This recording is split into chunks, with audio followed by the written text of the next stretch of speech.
आज इस वीडियो में हम क्लास 8 पाठ 1 की कविता स्वदेश के प्रश्न उत्तर को पढ़ने जा रहे हैं। पहला प्रश्न है, वह हृदय नहीं है पत्थर है। इस पंक्ति में हृदय के पत्थर होने से तात्पर्य है। उत्तर, हृदय के पत्थर होने से तात्पर्य है संवेदनहीनता, कठोरता और निष्ठुरता से। अर्थात जिस व्यक्ति के दिल में देश प्रेम की भावना नहीं है, उसका दिल भावहीन है और कठोर है। दूसरा प्रश्न, निम्नलिखित में से कौन सा विषय इस कविता का मुख्य भाव है? जवाब है, इस कविता का मुख्य भाव है देश के प्रति प्रेम।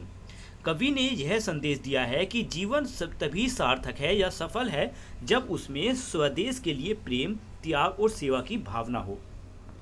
प्रश्न 3, हम हैं जिसके राजा रानी। इस पंक्ति में हम शब्द किनके लिए आया है? तो जवाब है, यहाँ हम शब्द देश के समस्त नागरिकों के लिए आया है। अर्थात कवि ने बताया है कि यह वही देश है जहाँ हम सभी के माता पिता, भाई बहन और राजा रानी हैं। प्रश्न 4, कविता के अनुसार कौन सा हृदय पत्थर के समान होता है? जवाब है इसका, कविता के अनुसार जिसमें देश प्रेम की भावना नहीं होती या भाव नहीं होता, वह हृदय पत्थर के समान है। कवि का कहना है कि यदि दिल में स्वदेश का प्यार नहीं तो वह दिल असली दिल नहीं बल्कि कठोर पत्थर है। आगे है, मिलान करें। पहला लिखा है, जिसने साहस को छोड़ दिया वह पहुंच सकेगा पार नहीं। इसका मिलान होगा तीसरी पंक्ति से, जिसने किसी कार्य को करने का साहस छोड़ दिया वह किसी लक्ष्य को प्राप्त नहीं कर सकता। दूसरा है, जो जीवन जोश जगा न सका उस जीवन में कुछ सार नहीं। इसका मिलान होगा, जो सव्य के साथ ही दूसरों को भी प्रेरित और उत्साह नहीं कर सकते उनके जीवन निरसर अर्थात अर्थहीन है यानी बेकार है। तीसरा, जिस पर ज्ञानी भी मरते हैं जिस पर है दुनिया दीवानी। इसका मिलान होगा, जिस देश की ज्ञान संपदा से संपूर्ण विश्व प्रभावित है। सब कुछ है अपने हाथों में, क्या तोप नहीं तलवार नहीं। यानी जिस प्रकार युद्ध में तोप और तलवार की आवश्यकता होती है, उसी प्रकार मनुष्य की प्रगति के लिए साहस और इच्छा शक्ति की आवश्यकता होती है। आगे पढ़ते हैं, पंक्ति पर चर्चा। निश्चित है, निसंशय निश्चित है, जान एक दिन जाने को है, काल दीप जलता हरदम, जल जाना है परवाने को। इन पंक्तियों का अर्थ है कि मनुष्य का जीवन नश्वर है, एक दिन सबको मरना है। जैसे दीपक के चारों ओर घूमने वाले परवाने यानी चिंगारी के पतंगे अंत में दीपक में जल जाते हैं, वैसे ही मनुष्य को भी एक दिन मृत्यु को स्वीकार करना पड़ता है। इसलिए जीवन रहते हमें देश और समाज के लिए कार्य करना चाहिए।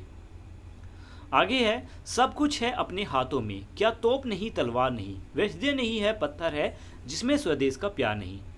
इन पंक्तियों का भाव है कि मनुष्य के पास साहस और इच्छा शक्ति सबसे बड़ी ताकत है। यदि उसके भीतर देश प्रेम नहीं है तो उसका हृदय पत्थर जैसा है। देश के लिए लड़ने और कुछ कर दिखाने की शक्ति हमारे हाथों में है। आगे है, जो भरा नहीं है भावों से, बहती जिसमें रसधार नहीं, वह हृदय नहीं है पत्थर है जिसमें स्वदेश का प्यार नहीं। इन पंक्तियों का अर्थ है कि जिस मनुष्य के दिल में भावनाएं और संवेदनाएं नहीं है, उसका जीवन नीरस और कठोर है। यदि उसके दिल में देश प्रेम नहीं है तो वह इंसान कहलाने योग्य ही नहीं है। सोच विचार के लिए, हम हैं जिसके राजा रानी। पंक्ति में राजा रानी किसे और क्यों कहा गया है? जवाब है इसमें, यहाँ राजा रानी से तात्पर्य है देश के नागरिकों से। कवि ने कहा है कि जिस देश में माता पिता, भाई बहन और सब सुख सुविधाएं हैं, उस देश के हम सब नागरिक ही उसके राजा रानी हैं। अगला प्रश्न है, संसार संग चलने से आप क्या समझते हैं? जो व्यक्ति संसार संग नहीं चलता, संसार उसका क्यों नहीं हो पाता? उत्तर है इसका, संसार संग का अर्थ है समाज और दुनिया के साथ चलना। जो व्यक्ति समाज से अलग रहता है वह प्रगति नहीं कर पाता। कवि कहना चाहते हैं, जो दुनिया के साथ कदम से कदम मिलाकर नहीं चलता उसे संसार में कोई महत्व नहीं मिलता। आगे है, उस पर है नहीं पसीजा जो है वह भू का भार नहीं। पंक्ति से क्या आप क्या समझते हैं? जवाब है, इन पंक्तियों का अर्थ है कि जिस मनुष्य के दिल में अपने देश के लिए दया, करुणा और प्रेम नहीं है वह धरती पर बोझ है। देशभक्ति के बिना जीवन बेकार है। आगे लिखा है, कविता में देश प्रेम की कई बातें आई हैं। आप देश प्रेम में से क्या समझते हैं? उत्तर है इसके लिए, देश प्रेम का अर्थ है अपने देश की सेवा करना, उसकी रक्षा करना और उसके लिए त्याग करना। देश प्रेम केवल शब्दों से नहीं बल्कि कर्मों से दिखाना चाहिए। आगे है, यह रचना एक प्रेरणादायक गीत है जो हमें देश प्रेम के लिए प्रेरित और उत्साहित करती है। इस रचना की अन्य विशेषताओं के बारे में लिखिए। उत्तर है, इस रचना की विशेषताएं, इसमें देश प्रेम की गहरी भावना है। कवि ने सरल और प्रभावशाली भाषा का प्रयोग किया है। कवि जोश, उत्साह और त्याग की भावना जगाती है। कविता जोश, उत्साह और त्याग की भावना जगाती है। यह हमें सिखाती है कि बिना देश प्रेम के जीवन व्यर्थ है, बेकार है। आगे है, अनुमान और कल्पना से जिनमें की खजाने खोले अनुमान करे बताइए कि इस पंक्ति में किस प्रकार के खजाने की बात की गई होगी। उत्तर, इस पंक्ति में प्राकृतिक खजानों की बात की गई है, जैसे धान, गेहूं, सब्जियां, फल, जल, खनिज पदार्थ, जंगल, नदियां और उपजाऊ भूमि। ये सब प्रकृति के खजाने हैं जिनसे मनुष्य का जीवन चलता है। आगे है, जिसकी मिट्टी में उगे बड़े, पंक्ति में उगे बड़े किसके लिए और क्यों प्रयोग हुआ है? जवाब है, यहाँ उगे बड़े से तात्पर्य है हम सब नागरिकों से। हम सब अपने देश की मिट्टी में पैदा हुए और बड़े हुए हैं, इसलिए कवि ने यह सब प्रयोग किया है। वह हृदय नहीं है पत्थर है, पंक्ति में हृदय के लिए पत्थर शब्द का प्रयोग क्यों किया गया है? कवि कहना चाहते हैं कि जिस मनुष्य के हृदय में प्रेम, करुणा और देशभक्ति की भावना नहीं है उसका हृदय जीवित नहीं बल्कि कठोर पत्थर के समान है जिसमें कोई भावना ही नहीं है। आगे है, कल्पना कीजिए कि कवि आपको अपना अनुभव बता रहा हो और आपसे क्या क्या कहेंगे, वह आपसे क्या क्या कहेगा और आप उससे क्या क्या पूछेंगे। जवाब है, कवि कहेंगे, बेटा जीवन अमूल्य है, इसे देश प्रेम में लगाना चाहिए। दूसरा, जो व्यक्ति देश के लिए बलिदान नहीं करता उसका जीवन अधूरा है। और आखिर में, हमें साहस, प्रेम और एकता से जीवन जीना चाहिए। मैं कवि से पूछूंगा, आपने ये कविता लिखते समय क्या महसूस किया? या फिर आपके लिए सच्चा देश प्रेम क्या है? या फिर आज के बच्चों को आप क्या संदेश देना चाहेंगे? इसके बाद है, देश प्रेम की भावना देश की सुरक्षा से ही नहीं बल्कि संरक्षण से भी जुड़ी होती है। अनुमान करके बताइए कि हमें किन किन संसाधनों का संरक्षण और सुरक्षा करना आवश्यक है और क्यों।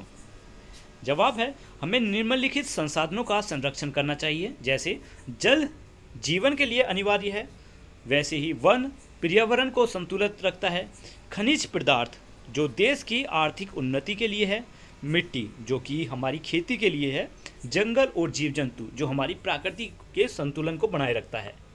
इन सब का संरक्षण इसलिए जरूरी है ताकि आने वाली पीढ़ियों को भी ये संसाधन उपलब्ध हो और जीवन सुचारू रूप से चलता रहे। आगे, कविता की रचना। शब्दों के तुक मिलाने से कविता में क्या विशेष प्रभाव पड़ता है? जवाब है, तुकबंदी से कविता मधुर और गय यानी गाने योग्य बनती है। इससे कविता पढ़ने और सुनने में अधिक आकर्षक और प्रभावशाली लगती है। आगे, कविता को प्रभावशाली बनाने के लिए और क्या क्या प्रयोग किए गए हैं? जवाब है, सरल और प्रभावशाली भाषा का प्रयोग, देश प्रेम की भावना का जोरदार चित्रण, तुकबंदी और लय का प्रयोग, उदाहरण जैसे तोप, तलवार, हृदय पत्थर देकर अर्थ स्पष्ट करना, भावपूर्ण और प्रेरणादायक शैली। आगे है, देश प्रेम से जुड़े अपने विचारों के आधार बताते हुए कविता को आगे बढ़ाइए। वह हृदय नहीं है पत्थर है जिसमें स्वदेश का प्यार नहीं। अब जब कविता यहाँ पर खत्म होती है तो आगे आप और कौन सी पंक्तियों को जोड़ सकते हैं? आगे लिख सकते हैं, जो देश हेतु बलिदान न दे उस जीवन का संसार नहीं, माँ की मिट्टी के आगे जो झुके ना उसका अधिकार नहीं, जन जन की सेवा में जो ना लगे उसमें जीवन का सार नहीं। आगे है भाषा की बात में शब्द से जुड़े प्रश्न है। नीचे दिए गए रिक्त स्थानों में स्वदेश से जुड़े शब्द अपने समूह में चर्चा करके लिखिए। यहाँ लिख सकते हैं, उदाहरण है स्वदेश प्रेम, स्वदेश भक्ति, स्वदेश सेवा, स्वदेश गौरव, स्वदेश रक्षा और स्वदेश उन्नति। इसमें आप अपने भी कुछ शब्द जोड़कर लिख सकते हो, अपनी तरफ से बना सकते हो।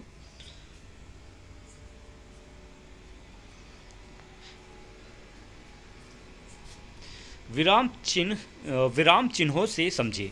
कविता में आए कुछ उपयुक्त पदों को पढ़कर विराम चिन्ह का प्रयोग समझिए। मतलब यहाँ पर हमें ये चिन्ह लगाने हैं। तो यहाँ पर इस तरीके से है, जैसे संसार संग, इसका अर्थ होगा संसार के साथ चलना। ठीक है, यहाँ पर इस चिन्ह को हटाकर कुछ शब्द जोड़ने हैं। रस धार यानी रस की धारा, माता पिता यानी दोनों को मिलाकर माता पिता, माता और पिता, यहाँ माता और पिता लिख सकते हैं। राजा रानी दोनों शासक हैं। जाति उद्धार, जाति का कल्याण। नेक्स्ट है समानार्थिक शब्द। भू, भू का मतलब धरती, धरा या पृथ्वी। दीप को लिख सकते हैं प्रदीप, दीपक, ज्योति। हृदय यानी दिल, हृदय अंतरात्मा, अंतरात्मा। तलवार, असी, कृपाण, खड़क। वैसे ही दुनिया का लिख सकते हैं जग, संसार, लोग। पत्थर, पाषाण, शिला, प्रस्तर। आगे है कविता का शीर्षक स्वदेश क्यों रखा गया है। जवाब है इसका, कविता में कवि ने सबसे महत्वपूर्ण बात देश प्रेम को बताया है। उन्होंने कहा है कि जिस हृदय में स्वदेश का प्यार नहीं, वह हृदय पत्थर जैसा है। इसलिए इस कविता का उचित शीर्षक स्वदेश ही है। यदि नया शीर्षक चुनना हो तो मैं स्वदेश प्रेम शीर्षक चुनूंगा, क्योंकि पूरी कविता का मुख्य भाव है स्वदेश से प्रेम करना ही जीवन का सार है। तो ये वीडियो यहीं पर ख़त्म होती है। मिलते हैं नेक्स्ट वीडियो में एक नए चैप्टर के साथ या एक नए पार्ट के साथ। तब तक के लिए बाय बाय।